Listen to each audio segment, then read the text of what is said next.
Hello বন্ধুরা, তোমরা সবাই কেমন আছো? অর্চনা রান্নাবাড়ি নতুন একটা ভিডিওতে তোমাদের সবাইকে স্বাগত। আজকে একটা রেসিপি করব ইলিশ মাছ দিয়ে, বেগুন, আলু, বরবটি, গাঁঠি কচু দিয়ে। তো চলো তোমাদেরকে দেখাবো। আর আজকে রাখি পূর্ণিমা, তোমরা সবাই জানো। সারাদিন যা যা করবো তোমাদের সঙ্গে শেয়ার করবো। মাছগুলো ভালো করে ধুয়ে নুন হলুদ মাখিয়ে নেব।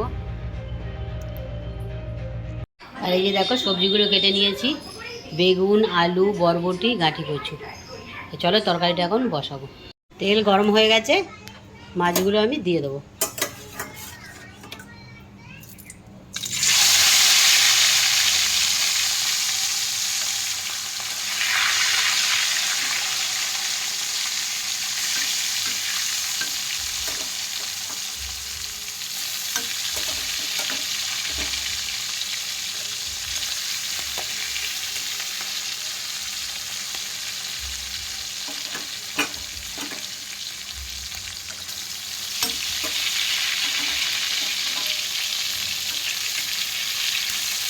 ইলিশ মাছটা বেশি ভাজে লাগবে না, হালকা করে ভাজবে। মাছের ঝোলে একটু সর্ষে বাটা দেবো, সর্ষেটা বেটে নেবো। কাঁচা লঙ্কাও দিয়ে দেবো, দিয়ে বিস্কুট যেগুলো ভাজা হয়ে গেছে আমি তুলে নেবো।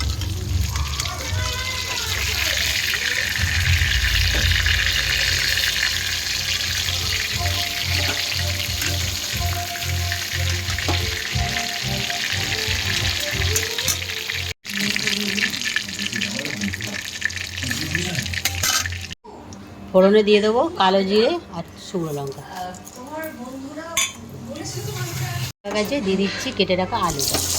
আলুটা আমি আগে একটু ভালো করে ভেজে নেব।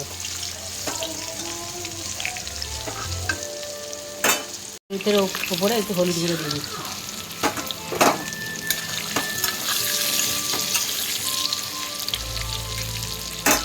হালকা করে ভেজে নিয়েছি। এবার বেগুন, গাঁঠি কচু আর বরবটি দিয়ে দিচ্ছি।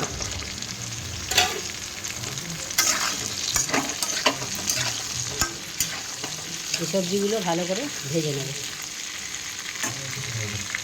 সবজিগুলোর উপরে হলুদ গুঁড়ো দিয়ে দেবো,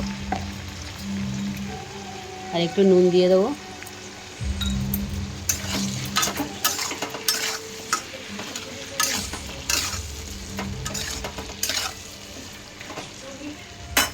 লঙ্কা বাটা আর শুকনো লঙ্কা বাটা দিয়ে দেবো।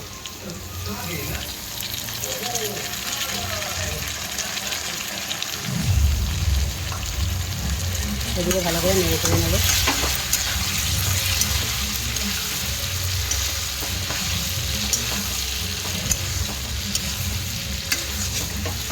মশলাটা দিয়ে কষিয়ে নিয়েছি, এবার জল দিয়ে দেবো।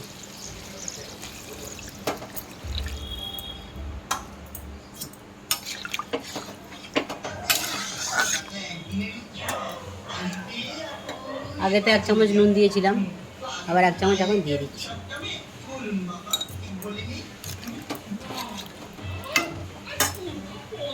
চাপা, ঝোলটা ভালো করে ফুটে গেছে, গাঁঠি কচু আলুও গলে গেছে। এবার দিয়ে দেবো মাছ, ভেজে রাখা মাছটা দিয়ে দিলাম।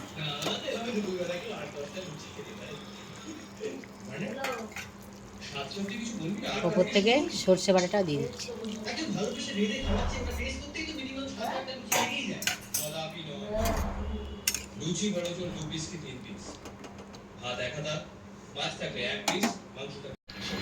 তরকারিটা হয়ে গেছে, এবার নামিয়ে নেব।